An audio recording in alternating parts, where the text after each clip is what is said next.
करने वाले हैं। यदि आप एफडी कराते हैं पोस्ट ऑफिस में, या फिर अभी आप पैसे, यदि आपके पास पैसा है और कहीं भी आप एफडी कराना चाहते हैं, तो प्लीज़ आप इस वीडियो को कंप्लीट देखिएगा। ऐसा ना हो कि आप कहीं पर एफडी कराते हैं और उसे आपको जो एफडी कराते हैं उस एफडी का कुछ आपको रिटर्न ना मिल पाए। तो प्लीज़ आप इस वीडियो को कंप्लीट देखिएगा। यदि आप पोस्ट ऑफिस में एफडी कराते हैं तो देखिए गाइस, यहाँ पर जो करंट टाइम में आज बिल्कुल लेटेस्ट डेटा की हम बात करने वाले हैं। और करंट टाइम की अगर हम बात करें तो यहाँ पर आप देख सकते हैं 6.9% का आपको मिनिमम इंटरेस्ट रेट मिलने वाला है। 7.5% का आपको बहुत ही अच्छा मैक्सिमम रिटर्न आपको देखने को मिल सकता है। बाकी दोस्तों अलग अलग बैंकों में अलग अलग रेट है, लेकिन अगर मैं बात करूं जैसे कि एसबीआई हो गया, या फिर यूबीआई हो गया, या फिर पीएनबी हो गया, या फिर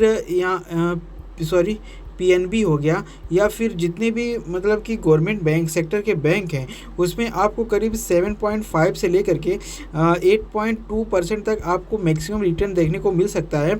लेकिन 8.2 या फिर 8% के आसपास उन्हीं लोगों को मिलेगा जो सुपर सीनियर सिटीजन है, मतलब कि करीब 70 साल से ऊपर इनकी एज है।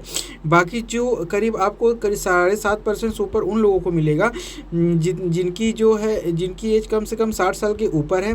बाकी जिन लोगों की एज 60 साल से कम है उनको कम से कम 7% या 7.5% के आसपास मिलेगा।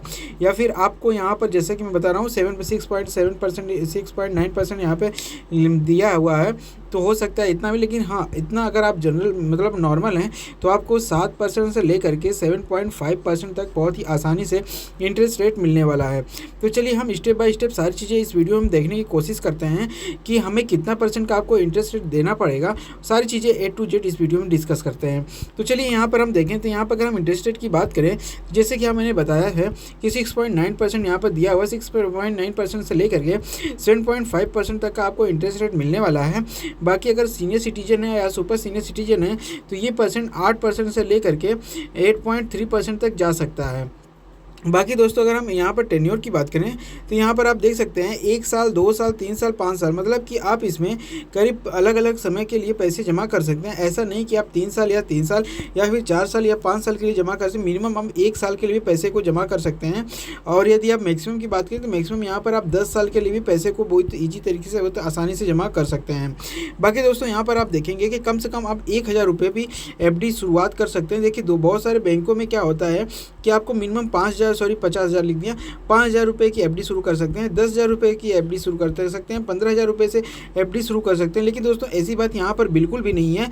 आप यहाँ पर मिनिमम आपको 1,000 रुपये से भी अगर एफडी करना चाहते हैं तो मिनिमम आपको 1,000 रुपये से भी एफडी करने की सुविधा मिल जाती है। बाकी अगर हम बात करें यहाँ के समय से पहले का, अगर मैच्योरिटी से पहले यदि पैसे को निकालना चाहते हैं तो यहाँ पर आप देख सकते हैं कि 6 महीने से पहले यदि आप पैसे को निकालना चाहें तो निकाल सकते हैं। 6 महीने के बाद 6 महीने तक आपका पैसा बिल्कुल लॉक रहेगा 6 मंथ तक। और 6 मंथ के पहले यदि आप पैसा निकालते हैं तो आपको नहीं निकाल पाएंगे, बहुत ज़्यादा पेनाल्टी लग जाएगी। बाकी यदि आप 6 मंथ के बाद पैसे को निकालते हैं तो भी आपको पेनाल्टी देना पड़ेगा। 0.5% से लेकर के 1% तक आपको पेनाल्टी देना पड़ सकता है। अलग अलग बैंकों का अलग अलग रूल है, लेकिन यहाँ पर पोस्ट ऑफिस में आपको 0.5% तक का आपको पेनाल्टी देना पड़ता है। बाकी अगर हम बात करें नॉमिनी की तो यहाँ पर जब चाहें तब नॉमिनी ऐड कर सकते हैं। एफडी शुरू होने के बाद भी आप जब चाहें तब नॉमिनी को ऐड कर सकते हैं। ज़रूरी नहीं है कि जब आप एफडी कराएं तभी आपको नॉमिनी ऐड करना है। आप नॉमिनी बाद में भी ऐड कर सकते हैं, नॉमिनी को बदल भी सकते हैं। आप जैसे चाहे वो कैसे कर सकते हैं नॉमिनी के साथ। बाकी यहाँ पर आप देख सकते हैं कि जैसे कि यहाँ पर क्या होता है ना, 1.5 लाख से ऊपर का यदि आपका इनकम हो जाता है, यदि इतना ज़्यादा पैसा अगर आप कमा लेते हैं इंटरेस्ट के थ्रू, तो यहाँ पर क्या होता है कि आपका टैक्स कटने लग जाता है। लेकिन 1961 के सेक्शन 80C के तहत आपको यहाँ पर टैक्स में छूट मिल जाती है।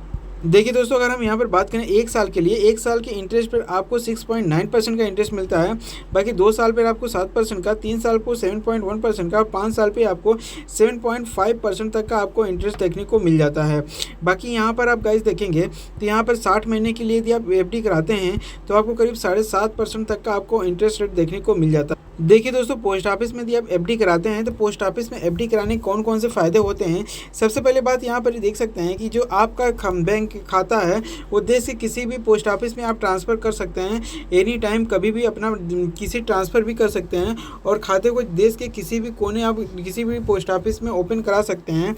और अपने जो पोस्ट ऑफिस में है 1 से 7 मतलब 2 ज्वाइंट अकाउंट भी 3 के साथ भी अकाउंट अपना ओपन करा सकते हैं। मतलब 3 लोगों का भी नाम पोस्ट ऑफिस में चाहें तो एक ही अकाउंट में ज्वाइन करा सकते हैं, ज्वाइंट अकाउंट खुला सकते हैं।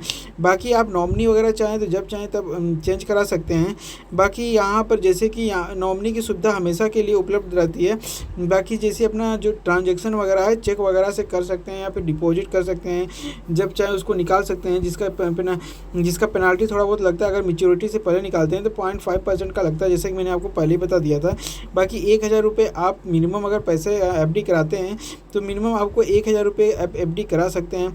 अधिकतम की कोई लिमिट ही नहीं है, जितना चाहे उतना एफडी करा सकते हैं। यदि आप यहाँ पर नाबालिग हैं, जैसे कि आपकी एज कम है, तो आप अपने पेरेंट के साथ आपको एफडी कराना होगा। बाकी यहाँ अपना जो टेन्योर है, जो टाइमिंग है, तो उसको आप जब चाहें तब बढ़वा सकते हैं, कोई दिक्कत नहीं होने वाली। जैसे कि मान के चलिए आपने 3 साल के लिए एफडी कराया है और 3 साल बाद आपने सोचा कि नहीं मुझे इस पैसे को अगले 6 साल तक के लिए जमा करना है, तो आपको कुछ करना नहीं है। आप 3 साल के लिए और एफडी को जो टेन्योर आप जब चाहें तब बढ़वा सकते हैं, कोई दिक्कत नहीं है।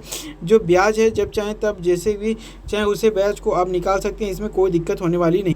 दोस्तों यहाँ पर आप देख सकते हैं कि जैसे कि अलग अलग एफडी में अलग अलग यहाँ पर आपको इंटरेस्ट देखने को मिल जाता है। जैसे कि यहाँ पर आप देखेंगे कि जो एसबीआई में, जैसे कि मैंने आपको बताया है, जितने भी गवर्नमेंट बैंक हैं उसमें लगभग एफडी का जो इंटरेस्ट रेट होता है बिल्कुल समान होता है। जैसे कि हम कुछ बैंकों से यहाँ पर एसबीआई, कुछ बैंकों से हम पोस्ट ऑफिस के एफडी की अगर तुलना करें तो जैसे कि यहाँ पर आप देख सकते हैं स्टेट बैंक में आपको मैक्सिमम 7 पॉइंट का इंटरेस्ट मिलता है। वहीं पोस्ट ऑफिस में आपको करीब यहाँ पर 7.5% का आपको इंटरेस्ट रेट मिलता है। वहीं पे जैसे सीनियर सिटीजन की बात करें तो 7.5% का यहाँ पर भी मिलता है। बाकी यदि यहाँ पर एचडीएफसी की अगर हम बात करें तो उसमें भी आपको 7.4% आम इंसान को मिलता है, जो कि आम इंसान को यहाँ पर मिलता है, जो कि यहाँ पर एसबीआई से अधिक है।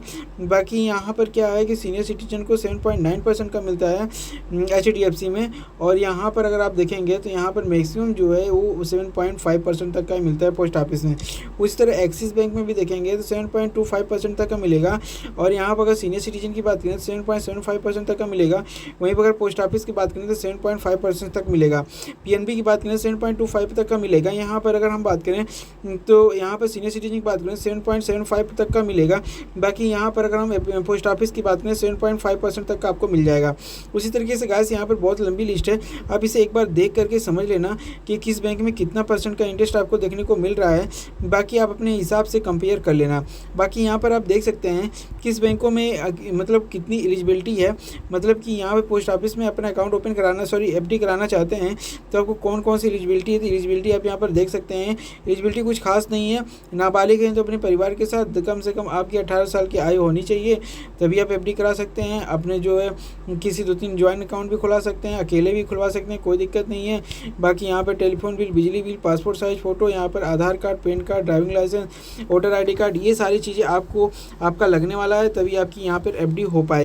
हेलो दोस्तों, चलिए अब हम यहाँ पर देख लेते हैं कि हम कुछ कैलकुलेशन यहाँ पर लेकर के आए। देखिए यहाँ पर एफडी पे कैसे इंटरेस्ट मिलता है। जैसे कि यहाँ पर आप देख सकते हैं कि 10 लाख रुपए अगर हमारे पास है, अगर 7% के हिसाब से अगर हमें इंटरेस्ट मिल रहा है, जनरल हमें बिल्कुल 7% के हिसाब से 5 साल के लिए हमने पैसे को जमा कर दिया, इस 10 लाख पे हमें 4,14,798 रुपये हमें इंटरेस्ट जो है मिल जाएगा। बाकी हमें टोटल जो अमाउंट मिलेगा वो 14,14,778 रुपये मिल जाएगा।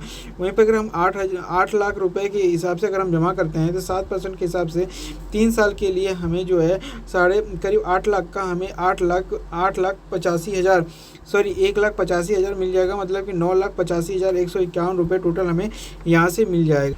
वहीं पर गाइस यहाँ पर आप देख सकते हैं कि यदि हम 3 लाख रुपए अगर हम जमा करते हैं, करीब 7.8% का हमें इंटरेस्ट मिलता है। 3 साल के लिए अगर हम करते हैं ऐसा तो 3 लाख का हमें 78,000 रुपये हमें रिटर्न मिलेगा। अगर 3,78,240 रुपये हमें टोटल रिटर्न मिल जाएगा।